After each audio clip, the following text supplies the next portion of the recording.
It's nice to have you. My name's Cam. It's also awesome to have you back. Um, I use they them pronouns. I'm a little sleepy, so it might be a little discombobulated, but you know what? That's what you guys come here for. That's what I make these for. Um, Today, or right now, it's kind of late. Maybe not late to most people. I don't know what most people think. I don't consider myself normal, but I also don't think that there should be a normal. Um, but it's probably like 11:30.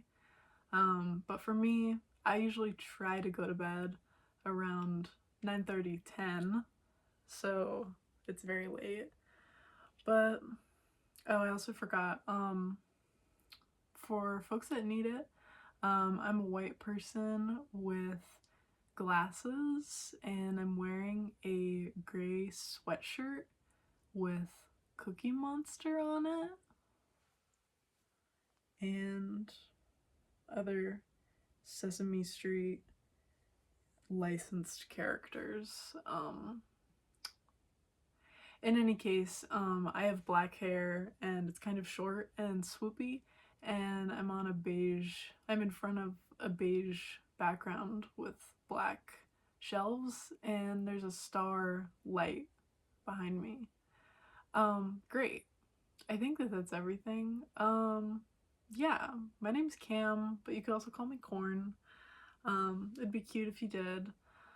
Uh, and I know you love to be cute, so, uh, I don't know. Today has been really hard, and I wanted to make this video because maybe you're having a hard day and you need someone to see that.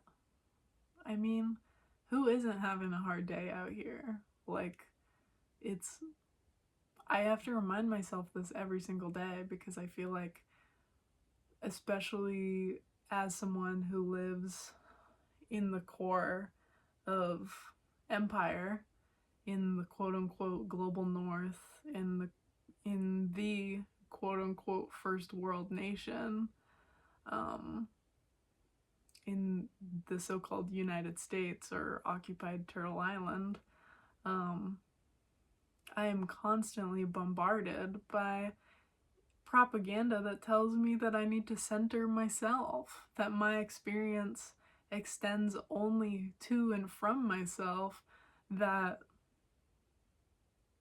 similarly, if I'm not only focused on myself, whether that's through, physical nutrition or physical appearance or paying my bills or doing my taxes or doing my civic duty according to white supremacist, capitalist, colonialist, ableist patriarchy, if I'm not any number of things that I'm supposed to be, then I am bad. All of these things, well, I would hope that we know this, but it is bullshit. Even things like imposter syndrome. Um, I mean, you may or may not know this, but imposter syndrome as a phenomenon was studied originally in black cis men who, when compared to their white cis men peers, they felt an exorbitant amount of shame, internalized oppression, internalized anti-blackness, and so many other factors because of white supremacy, that when white, also cis men researchers and psychologists were trying to figure out, why could marginalized people possibly feel this way, they came up with imposter syndrome as a way to describe the psychological distancing of the self, the psychological repression of our true desires, of our true nature under assimilative forces. It is dastardly that we do not even have the language to describe the ways in which white supremacy impacts our bodies other than you feel like an imposter, rather than this is a system that requires us to feel like imposters. Like, it is so ridiculous and downright nefarious that these are the circumstances that we find ourselves even describing. We do not have the language for this.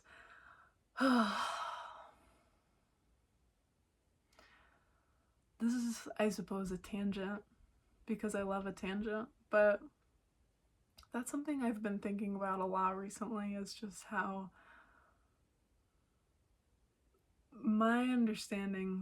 our understandings of the body, when framed through Western medicine, it is inherently a practice of dehumanization. Not just the ways in which, like, the medical industrial complex polices us through the example of imposter syndrome, or through the many, many cases of specifically Black and Native people being harmed. I suppose I could include a content warning, because I think it's important to know the specifics, and at the same time I do not want to re-traumatize or trigger audiences, so I'll just say I will go into some of this medical racism in the next few minutes. So if you perhaps don't want to hear about that right now, don't have the space for that right now, no worries. Please take all the time you need, because nobody wants to be re-traumatized when we are living in apocalyptic times. And yeah, so that goes without saying. But yeah, I mean, I was talking with one of my friends about drapetomania. I think that I'll have to go in to the, what's it called? The closed captions, and make sure that these words that I'm talking about, like, honestly, I'm not even sure if closed captions is gonna get cis. Let's be real. When I was talking about cis men before, hopefully you guys get it. You hopefully know that that's not a slur, that is just a explanation of people who are not trans and align with their gender assigned at birth. Hopefully that's common knowledge, but if you didn't know, that's what that means. A lot of TERFs, or trans exclusionary radical feminists, who are extremely transphobic and love to think that trans women are cis men in dresses and completely erase trans men. You know the type. They love to say that being called a cis woman is a slur. And unfortunately that has spread to women of color in thinking, and it makes sense why, because of what I'm gonna go into, because believe it or not, medical racism has denied women of color their womanhood. Shocking, I know, who would have thought? Patriarchy loves white supremacy. But yeah, so I was talking with one of my friends about drapetomania, and how drapetomania was a real life, a documented even, medical condition that was assigned to enslaved Black Americans who freed themselves from their bondage, and it was a legal medical definition of someone who was so crazy, who was so utterly insane, that they had the audacity to question their own assignment of property according to white supremacist, capitalist, colonialist, ableist patriarchy. Yes.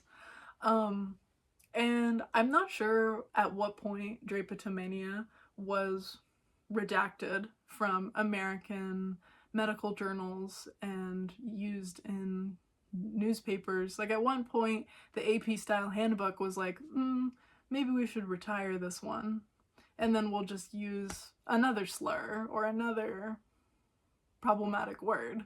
Because, you know, at the same time, reefer madness was also a very real, I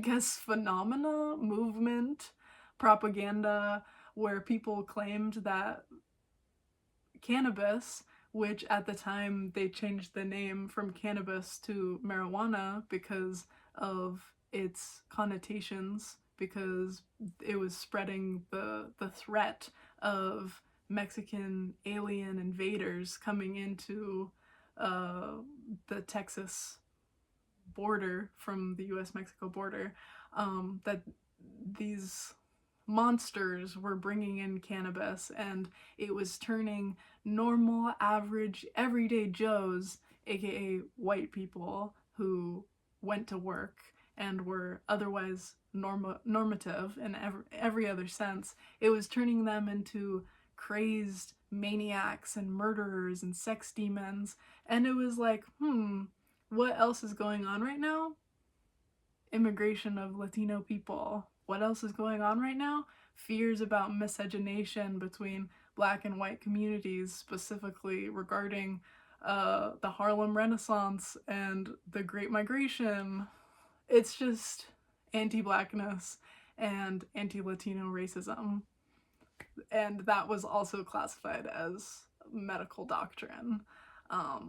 There were movies made about it, books made about it, articles written about it, and oftentimes it was also empathizing with these everyday average Joe type white men who were probably just white supremacists, sexists, and murderers who perhaps didn't even use marijuana, let alone go crazy by it, and they did these horrible things, and it was all scapegoated and blamed on people of color, specifically Black and Latino and Mexican people. Lots of things. Also, like, there's just so much medical racism. Can't get into it right now. Tuskegee experiments using Black men for decades in Tuskegee, like the town of Tuskegee, and telling them that they were treated for syphilis, but not being treated for decades, and doctors were just experimenting on them to see what it was like to have syphilis for 30 years, and countless, like hundreds of Black men died in this low-income working class community, to be used as like cannon fodder for these handful of extremely educated, rich, cis white men to get their grant money or get their prizes, whatever esteem that they received for doing these horrible, inhumane experiments, and just countless other experiments. Like, it's just, to go off on a tangent as I've done, like, the breadth and the depth of the ways in which the medical industrial complex has harmed communities of color, but specifically women of color, with the forced sterilization of Native women, the forced sterilization of Black women, experimentation on Black enslaved women. Like, it is just so vast, so dehumanizing, so terrible. And this is all just within a United States context. So, yeah, I guess I'm feeling a little crazy today. And even just using that word makes me so upset and frustrated, but I don't have any other language to describe it. But that is the experience that I'm having, where I feel like, I don't know, I wish that I was in contact with my ancestors in a more tangible way, because I feel like whether it's my German ancestors or my Japanese ancestors, maybe not in the past 500 years, maybe in the not in the past 1,000 years, but at some point my people, they knew how to treat the body. They knew how to reconnect the spirit with the mind, with the heart, with every organ and every system. They knew how to connect to land and ocean, to plants and fungi, and it just really hurts that it feels like I'm the first person in my family in all this time to truly try to listen. And I have no idea really what my family has done, what they have been through, what reason they could possibly have other than greed and ego and money and entitlement to have willfully forgotten these ways. Even just my grandparents, like, I feel so much anger at them, knowing that after World War II, all four of them, they were adults. They survived the war as children, and they decided that they needed to come settle here in Turtle Island, a place that has never been their home. And it's very hard to empathize with them, because now I am here and I am severed from my family line, severed from my heritage, severed from the land that our people stewarded and nurtured. And I feel immobile. I feel paralyzed. And at the same time, I can't possibly stop moving, or I let all of these systems of oppression convince me that they were right. Convince me that this is all that I ever am, and this is all that I ever will be. But it's not. It's been a hard week. I've tried reconnecting with a family member, and they were one of my closest friends and confidants for much of my childhood. And I tried reconnecting with her, and I was getting kind of weird vibes, so I communicated that. And then she responded,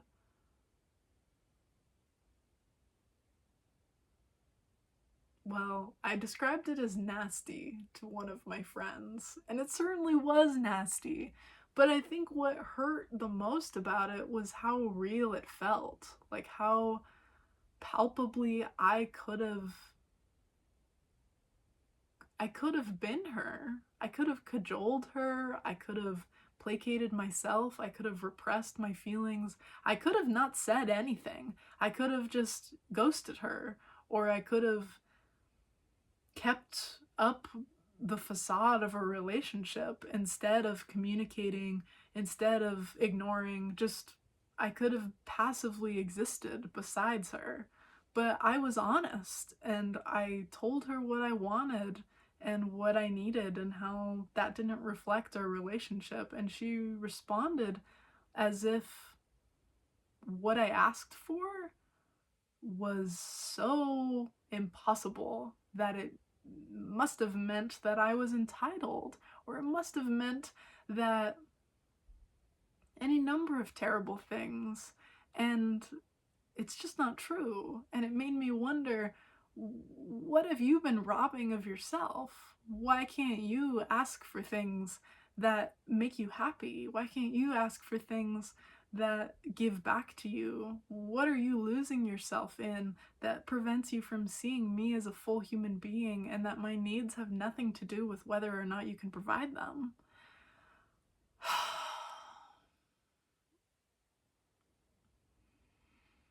And I think today, well, I didn't really explain what was going on when I started this call. It's not a call, it's a video, it's a vlog, it's midnight. That's what it is. But I had a meltdown earlier because I have to go to jury duty, or they're telling me I have to go to jury duty, and if I don't, they're going to give me a fine. But if I go to jury duty and I have a meltdown, won't that be disrupting to the jury? Where then I'm afraid they're gonna like lock me up for being a sick, crazy person, for disrupting the court. Like, I don't know. I've had a couple meltdowns about having to go to jury duty. I didn't ever think it would happen. So, believe it or not, I've stayed registered to vote since I left high school, even though it doesn't really matter very much. And I could expand on what I mean by that, but in any case, was not feeling good. Took a shower. Didn't feel good. I'm not a kind of person who likes showers. They're very dysregulating. It's cold in the bathroom, and then you get into the shower and the water's cold, and it's two very different feelings of needles all over my body and numb fingers and toes, and it's just nasty. I don't like it. And yeah.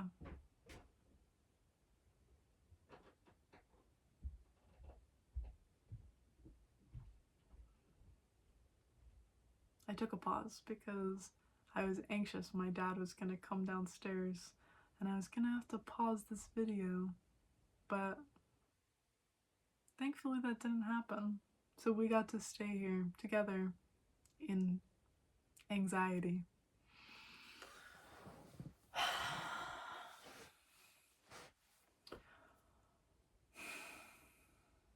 To be honest, I think I wasn't sure how I was going to talk about it, because I honestly don't know enough about it. But I don't think that should be a good reason not to talk about something. But I'm learning more about the genocide in Sudan, and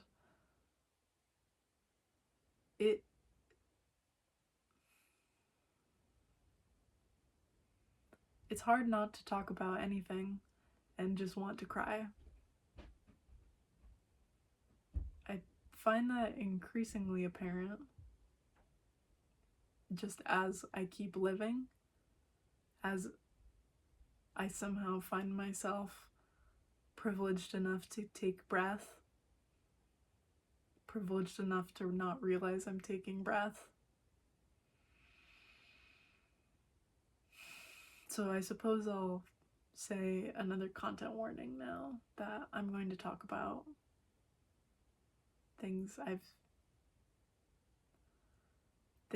I've heard recently about the genocide. But before I start talking about that necessarily, I guess I just want to say that for all of the fervor and the rage and the love and the solidarity and the tremendous hope that I have seen, not just in the last 2 years since October 7th, but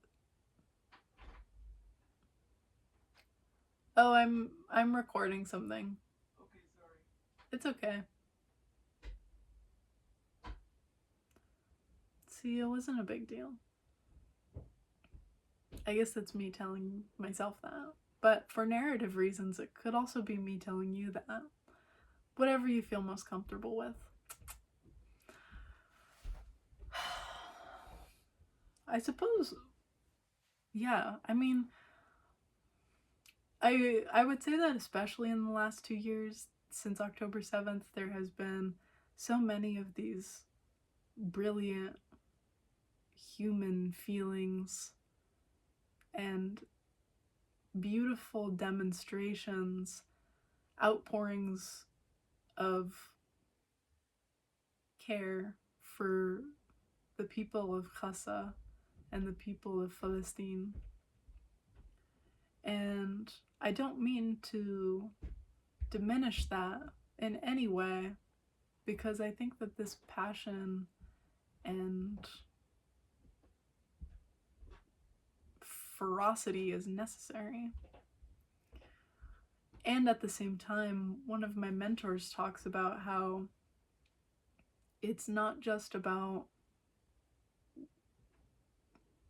reacting to the genocide, the pandemic, the apocalypse that is happening right now at this moment.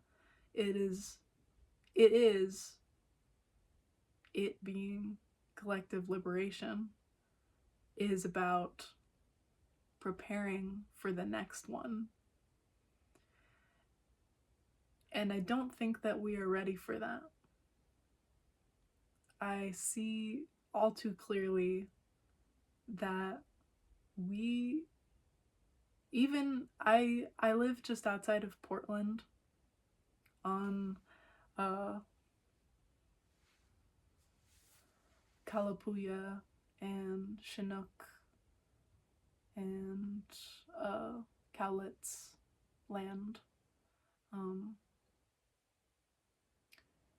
And a lot of people talk about how Portland is really good at reacting in physical ways. Like in 2020, there were over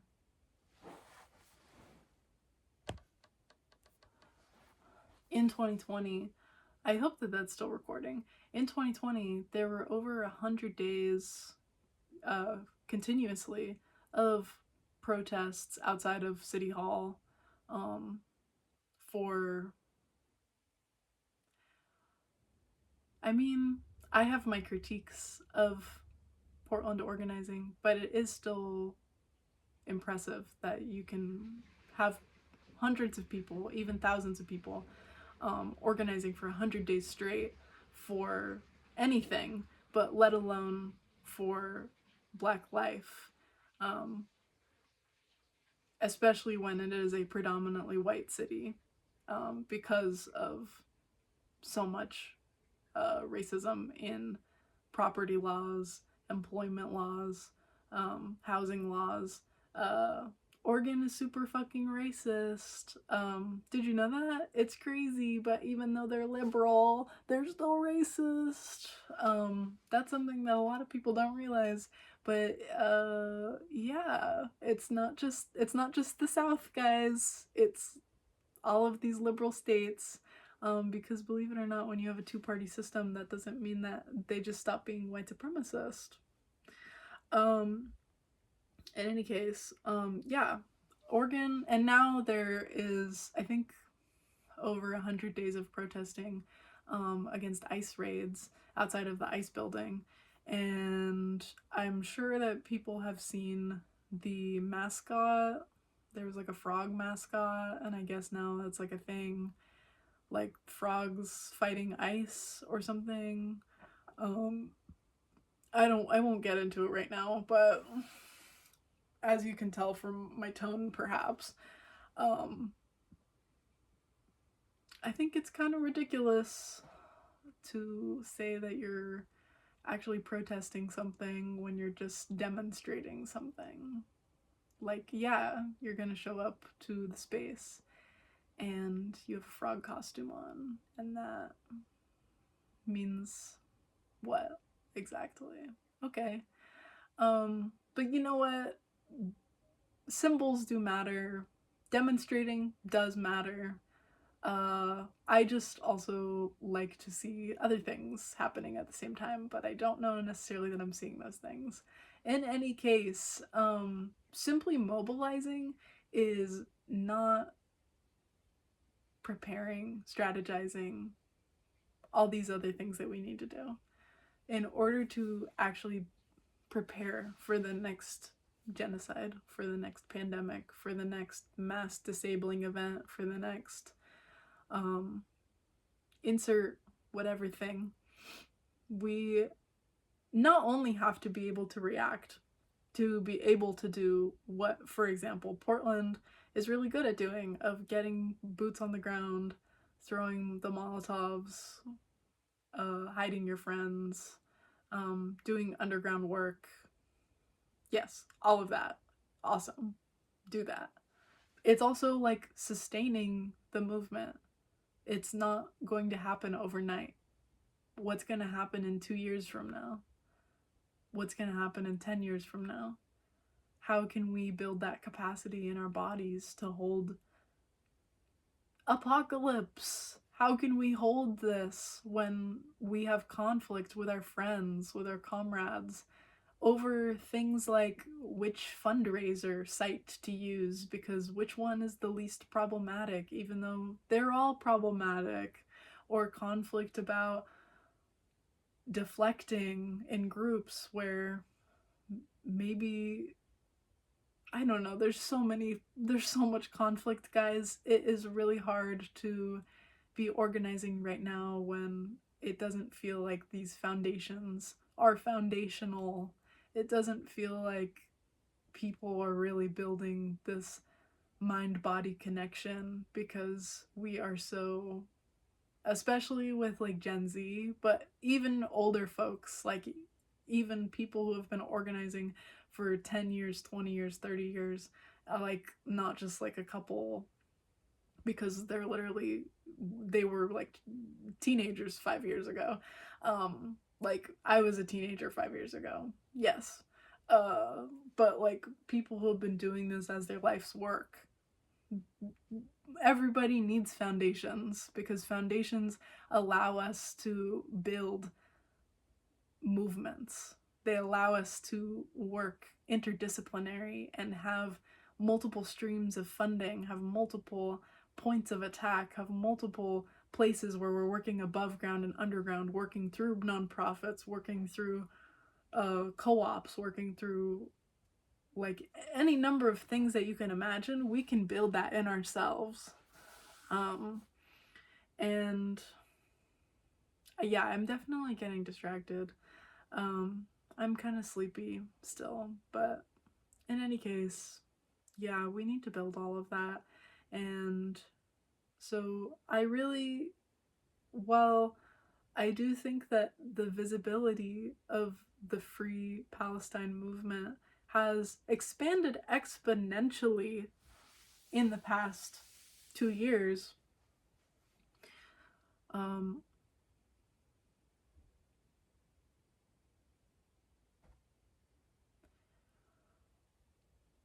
I'm not sure that our capacities have. And I don't want, I hope that we can hold space for Sudan, for Congo, for Kashmir, for Uyghur, for the Uyghur Muslims, for so many, for Yemen, for so many communities who are struggling, who are being systematically harmed, who are being systematically silenced, invisibilized, disappeared, for everything, for everyone. And that is not for an individual you, for an individual me. That is a collective we. We must do this because it is our collective responsibility. We cannot let it go into silence. We cannot let it become common information and do nothing about it. So, yes, in the past few days, in El Fasher, in the Darfur region of Sudan, people have estimated that because of the RSF, the Rapid Support Force, which is not, it's just a bureaucratic name. They're not supporting anything other than literally committing a genocide. That's the rapid support, the rapid suffering forces. That's not good. It's like how the IDF doesn't defend anything. It occupies, it oppresses. In any case, it's also known as the Janjaweed. The RSF has taken over El Fasher, and there's still over 100,000 people stuck there. And people are estimating that as many as 70,000 people have been murdered in the past 4 days. Today is November 7th, so it's just been in the past week. And so much so that you can see the mass graves and the blood and the bodies from space. And it was really frustrating reading an article about it that said that it was like the death toll is truly unimaginable. It's something that human beings cannot comprehend, the humanity, the loss of life. And there are obviously a lot of videos and images, and I would say that it is important to bear witness, but please do not force yourself to digest information that your body cannot digest. Whether right now or in the future, if it is going to come right back up and you have to regurgitate all of that, then what capacity are we building? Please take care of yourselves. I just wanted to say, though, that this article was referencing over 68,000 people. I don't know if that's a legitimate number, at least in El Fasher. I would assume it's actually even higher. I kind of don't believe death tolls anymore because the COVID death toll in the United States, at least, has never been accurate because so many disabled people with chronic illnesses, people with pre-existing conditions, were written off as having died of those pre-existing conditions instead of what it rightfully was, which was COVID-19. So death tolls, but I should add that the death toll that they were marking was of the people in Gaza who were also genocided by the IDF. And also I will say that the RSF, the Rapid Support Force, also known previously as Janjaweed, it is supported by Israel, it is supported by the United States, it is supported by the UN, by the European Union, by the UAE, by China. All of this is through weapons, through money, through corporate backing, it's all money. You could just take a look, and believe it or not, white supremacist, capitalist, colonialist, ableist patriarchy loves itself. And if there is something happening specifically targeting ethnic, cultural, indigenous minorities, it's probably WSCCAP. So, but yeah, the number 68,000 was from a Al Jazeera article referencing the number of people in Gaza who were murdered by Israel since October 7th. But also, let's be real, that number isn't real either, because that death toll has not been counted since at least May of this year. But honestly, even before that, are we talking about people who were murdered because the entire strip is under siege, and because people haven't been eating food, people have been forcefully starved? Are we talking about because people weren't given access to medical aid because all the hospitals have been bombed? Are we talking, like, what are we talking about? There are so many more people who have died. I would say over 200,000 people, and it's like, we could talk about numbers, and numbers can't even begin to quantify the human life that we are seeing extinguished in real time. Right now, bombs are being dropped.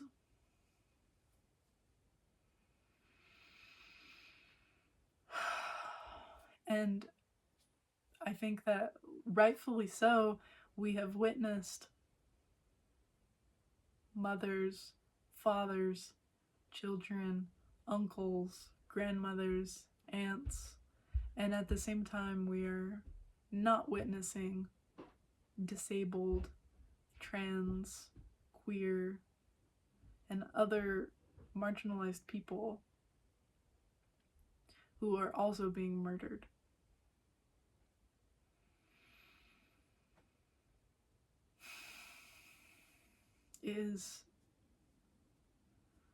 I think that I've been feeling really frustrated with myself today, that I feel like I'm having a meltdown about going to jury duty, and this is the reality of apocalypse.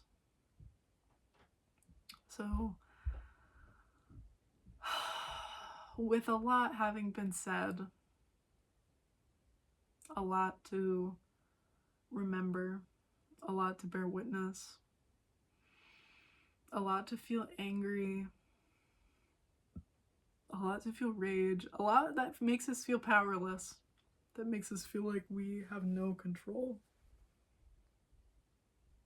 It feels really silly to want to do a meditation. It feels really silly to want to come back into my body when there are people being forcefully taken from their own, being countless things being done to people. So I think that we should do a meditation, though, because I think that it's important for us as we go through this, as we learn to bear witness, and not just in a passive, I see you, I do nothing for you, I'm aware of your suffering for years and years, and I'm going to tell my children that I knew what was up. I knew, but no one else knew, and yet I did nothing. Not in that kind of way. Because we are doing this so we can prepare. We are doing this to build. To build where, I do not know. To utopia. To alternative systems. To a better, brighter, human world without oppression, without pain. At least pain as we understand it now. Even the Buddha knew that there would always be suffering. But suffering is a part of life, unlike the suffering of oppression. Death, too, is integral to life. And it is not oppression. We must witness, we must create the death of white supremacist, colonialist capitalist, ableist patriarchy. Because that death is necessary for life, for birth, for change, for transformation. There is no way around it. So we honor that death. We nurture that death. We pray for that death. We shake that death until it comes for itself. And we take it. If you could sit or lay or stand, whatever you need to do, get comfortable. If you're crossing your legs, maybe put pillows under them, or put a pillow behind you if you need extra support. Feel free to roll your neck if you need to. Roll your shoulders, do a little wiggle.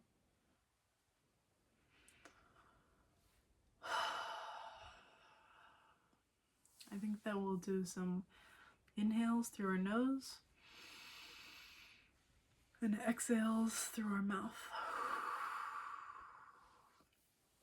And at first you can exaggerate it.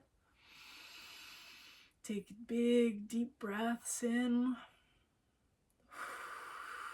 Push all the air out.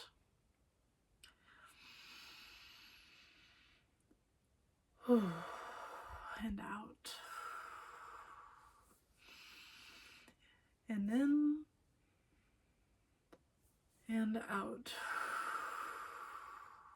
And if you'd like to rest your eyes on a spot, just a little bit in front of you, and let your eyes kind of go hazy, or you can even close your eyes. And if you need extra support, you could put your hands on your arms or on your knees or on your chest, and just keep breathing in and out. And if you feel able, you could take a pause between each exhale. Pause and each inhale. Pause. Exhale. Pause. Pause.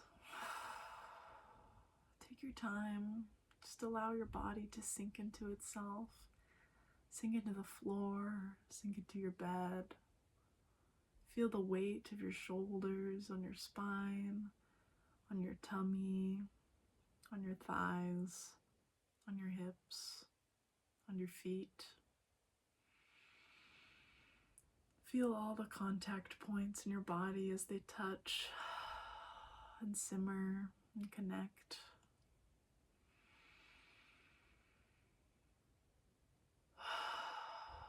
If you feel pain at all, maybe bring awareness to it.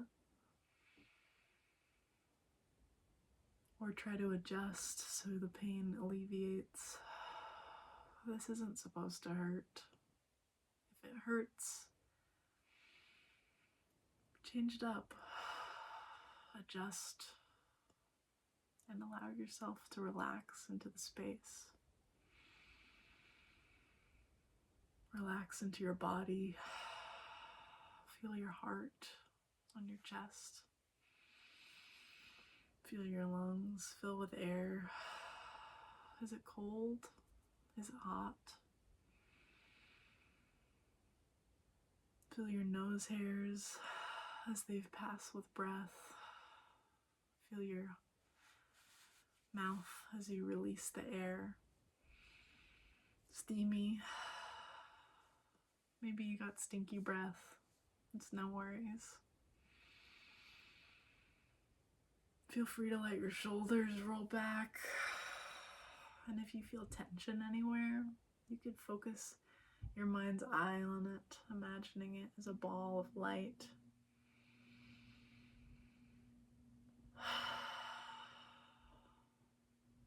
Do you feel tense in your hips or in your lower back or your shoulders or your toes? If you find yourself distracted by the day, by the conversations you've had, by the headlines you've been reading, all of that is welcome. Your body is telling you exactly what it needs, and your mind is distracted. A chatty mind will not harm you. A chatty mind is simply overwhelmed.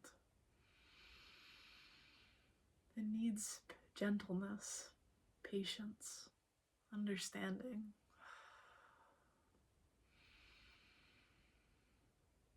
If no one else can be gentle with you, I hope that you can be gentle with you.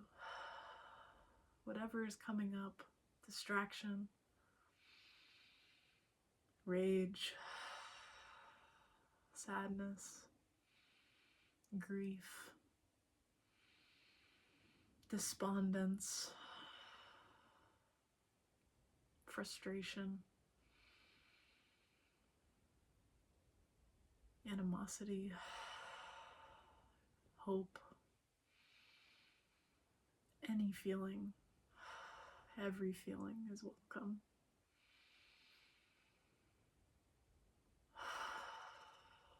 Feelings are meant to bring us towards action, meant to bring us towards change, towards realization, towards alignment.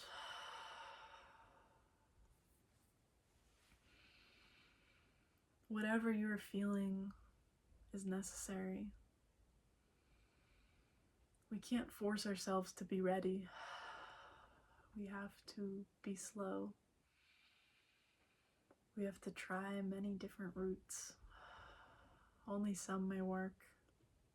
Only some may feel like steps forward. We may try them dozens of times before we feel progress. We may try them once and they help us infinitely.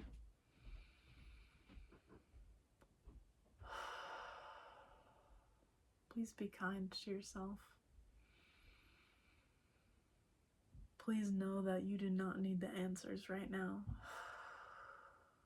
Please know that it is okay to cry, that it is okay to break down,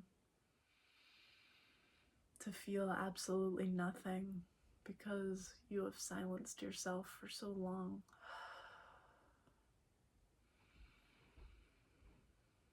And if you feel distracted, it is okay.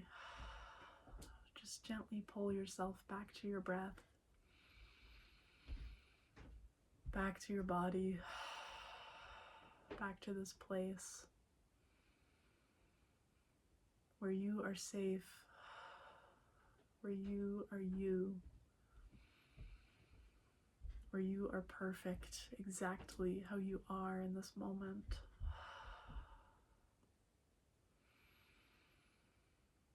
Where you can go to sleep, where you can rest deeply, where you can love yourself, where you can witness yourself and witness others, where you can witness the universes all around you.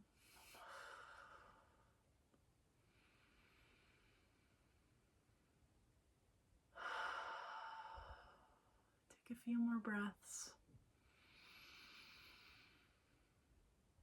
Deep and eternal.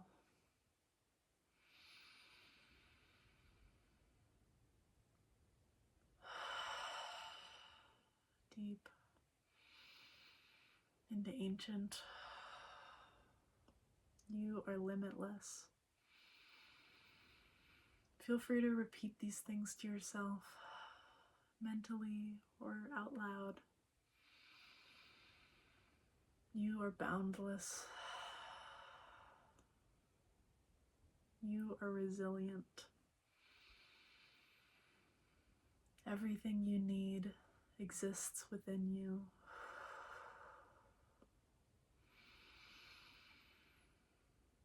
You are everything around you.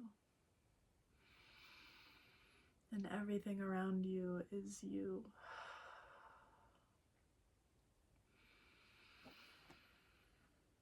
You have more in common with the stranger across the world than your best friend next door.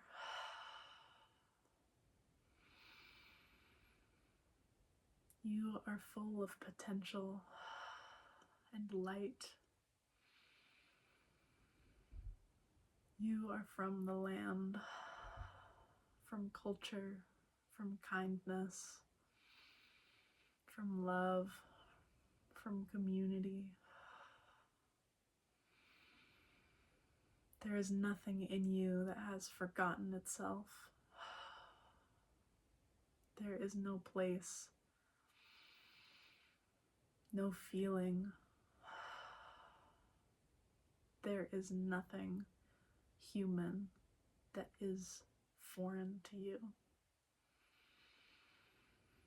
You are of the world, and you are the world. Collective liberation is my collective responsibility. And at the same time, it is not about me.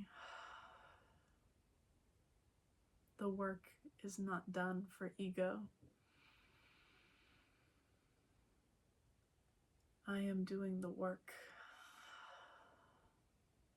because it is what I need to do.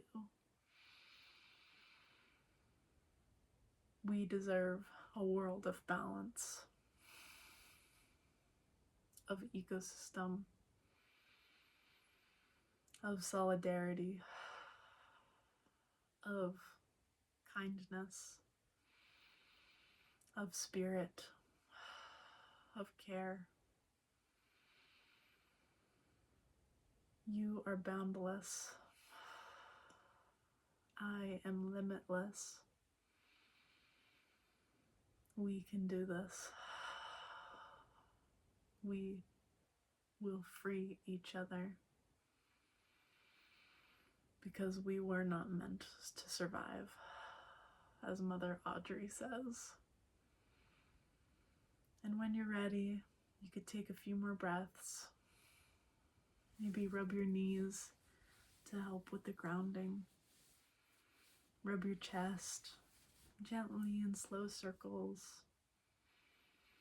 Rub whatever feels good. Maybe the place between your thumb and your pointer finger. Maybe pat your arms or your shoulders. Wiggle your toes. Listen around you if there's voices or sounds of the road. Those little gas letting out. If you need to let out some gas, let out some gas. Let it all out. And slowly bring your awareness back to the space. Open your eyes. Take a deep breath. We're gonna make it okay. It might not be okay right now. It might not feel okay. And that's okay. We're gonna survive this. If not for us, for the next generation, the next 7 generations, for the squirrels, for the fish, for the trees, for everything that is and is not human, everything that is person, human or not. It is for them. It is for us, but it is also for them. Never forget that. Thank you so much for being here, for being present with me. If you took breaks, I'm really proud of you. And thank you for sitting with me. I know that this is an extremely scary time, whether you are in the so-called United States or somewhere else in the world. I see you, and I think that I have hope. I haven't always had hope, but I do have hope. I have hope that Palestine will be free, that Sudan will be free, Turtle Island will be free.